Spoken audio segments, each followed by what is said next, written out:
Welcome. Today is the 5th day of Cheshvan, the 6th of November. And we're now going to look at the main article, the main partsuf, the main model in this week's Wonders. And we chose a very interesting model, which has to do with something that it doesn't seem to be directly in the portion itself, but is really the main topic. And so, in the beginning of this week's portion, Lech-Lecha, Abraham is commanded to go to the land. And God doesn't yet tell him which land it is, but this will end up being the land of Canaan, which then will subsequently be called the land of Israel. And in doing so, and in his journeys through the land, Abraham is actually taking possession of the land in order to fulfill what will later become the commandment to dwell, to settle the land of Israel. Now, this in and of itself is a tremendous idea that we are obligated to settle a land. This is not, the obligation is not to hold on to land, it's not to necessarily even conquer it. There is a lesser power to one's possession of land when one has to conquer it, rather than when one is able to settle it, to work the land, till the land, and hold on to it. But the point is in itself pretty amazing, because what are we saying? We're saying that there is a duty on each individual to settle the land, to be land connected, to be what, for lack of a better word, would be to be estated, meaning to have an estate, to have a parcel of land.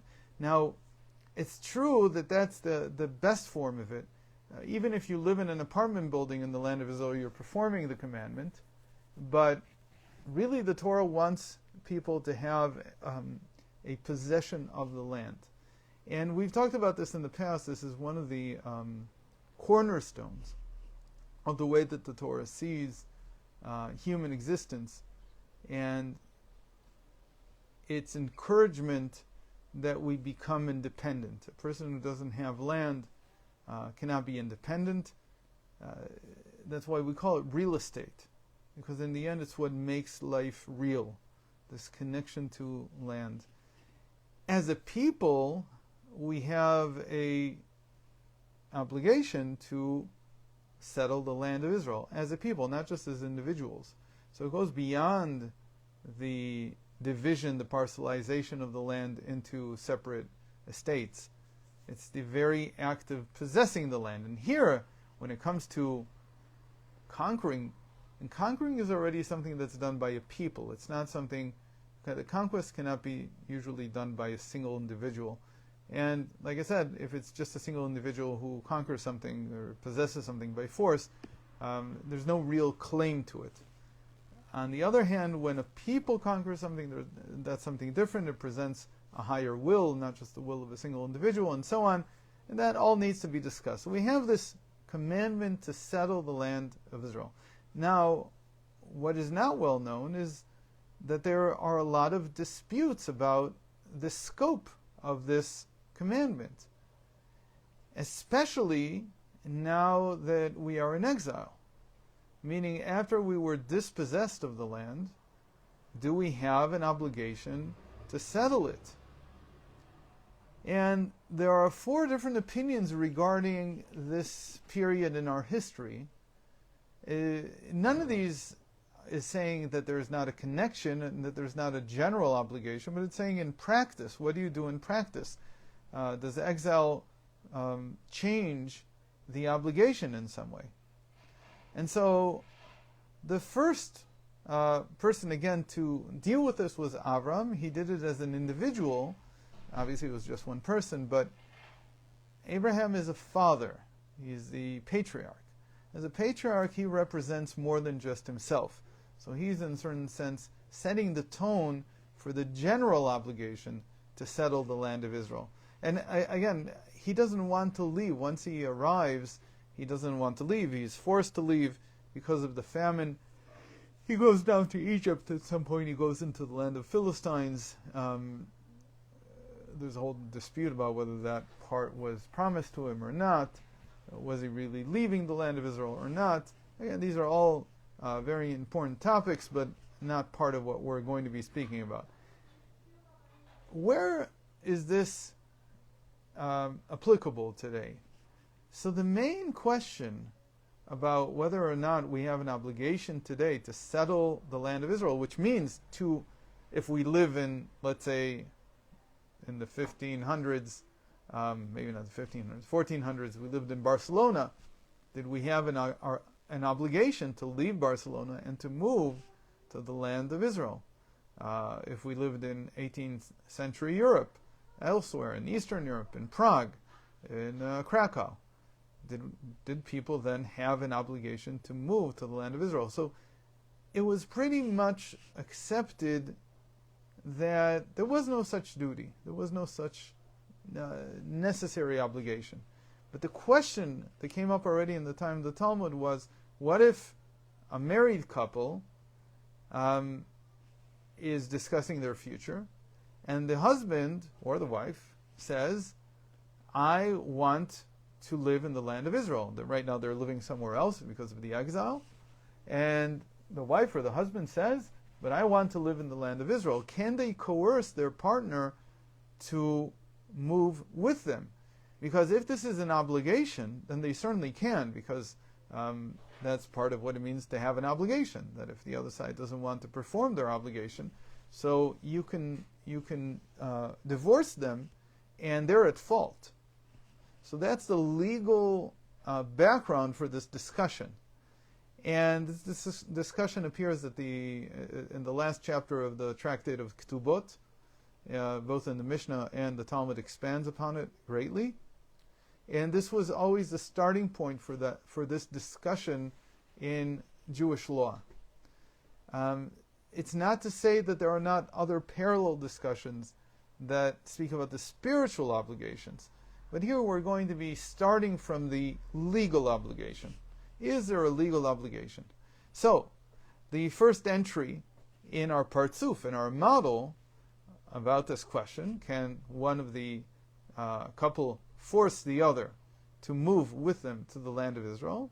The first entry is Nachmanides, the Ramban, Rabbi Moses ben Nachman. And he holds that even in this time, during the exile, there is a positive commandment, an obligation, to make aliyah, which means to rise, to move up to the land of Israel. And he doesn't just say it in terms of a husband and a wife. He generalizes and says that we as a people have the duty always, whether in exile or not, to conquer the land, to settle it, and he uses specific, explicit verses from the Torah to prove his opinion. So that's our first opinion. The second opinion belongs to Maimonides. Maimonides has always perplexed people. Why? Because on the one hand, he quotes in his Mishnah Torah, in his legal work, his legal codex, all the virtues and praises that the sages state regarding those who live in the land of Israel, including all the laws that are derived from these statements. Meaning, you would think that he would say that there is an obligation, but interestingly, he says that this is not a positive commandment from the Torah. Now, in Jewish law, you have to understand one of the basic divisions is whether we do something because we're obligated by the Torah, or whether we do something because we're obligated by the sages. The first is called a mitzvah de oraita, which in Aramaic means a mitzvah, a commandment from the Torah. And the second is called mitzvah de rabbanan, a mitzvah, an obligation, commandment from the sages. And again, despite the fact that Maimonides explains all the virtues of living in the land of Israel, how important it is, and all the benefits that a person receives by living in the land of Israel, and so on, and all the positive commandments that can be performed once a person lives in the land of Israel. There are many, many commandments that are dependent on living in the land of Israel. Everything that's related to the land, the tithes and the first fruit, and a myriad of laws that have to do with land ownership in the land of Israel. Despite all this, Maimonides states, his opinion is that moving to the land of Israel, conquering it, fulfilling the commandment to settle it, is only an obligation from the sages. It's a mitzvah de Rabbanan. It doesn't come from the Torah. And again, that causes a lot of confusion, because it's not clear. How is this supposed to be a coherent opinion? It seems to contradict itself. There are many such things in Maimonides, and there's the subject of a lot of discussion. More books have been written on Maimonides than I think on any volume in human history.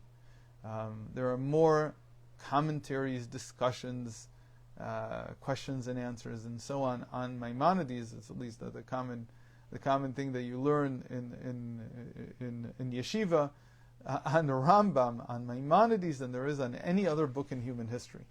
It should be checked once whether this is true or not. Okay, that's not the last opinion. We have two more opinions, and these two opinions, they appear in the Talmud itself, and they appear in the Tosafot. Tosafot, or as they're called in Yeshivish talk, Tosfos, at the end of Ktubos, at the end of the Tractate of Ktubot, page 110, side B.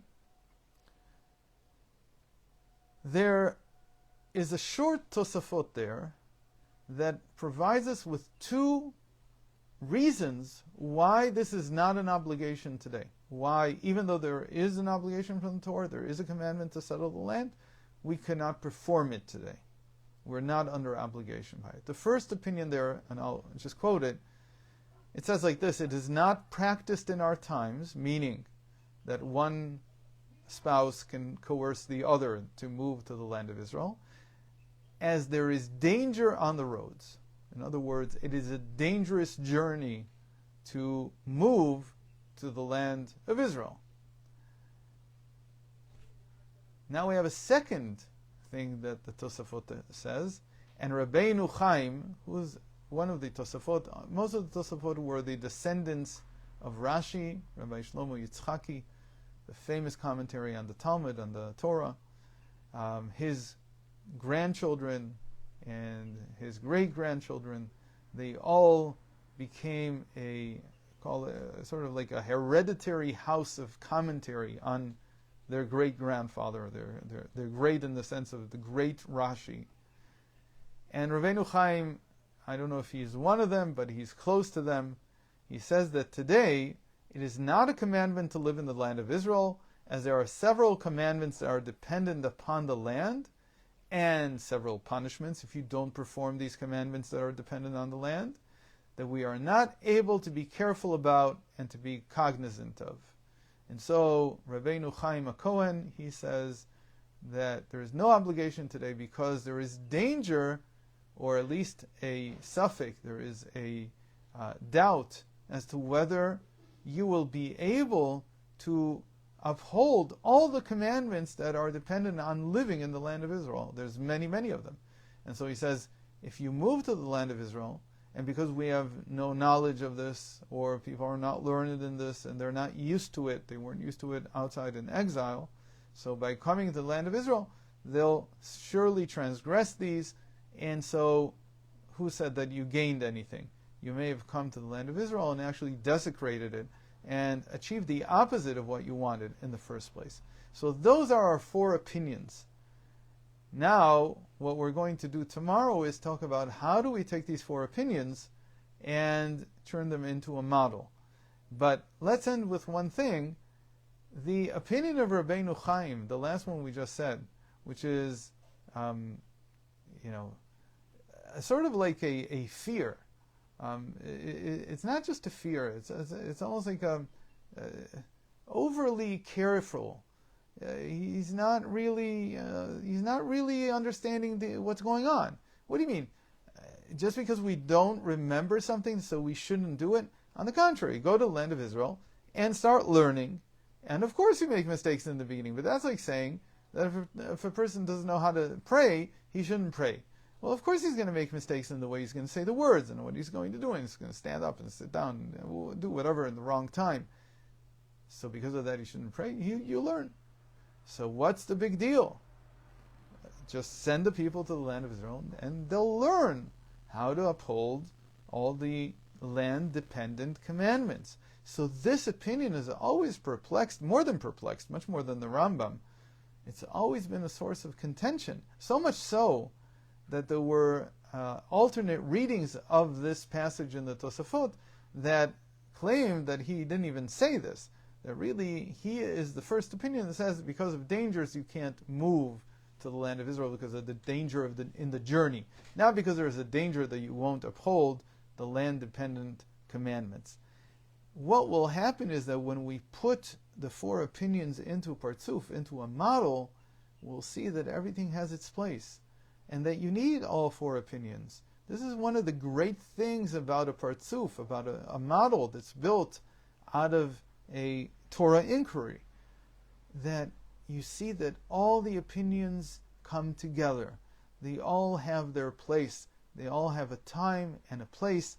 They all work and function together. And this, God willing, we'll see next time. All the best.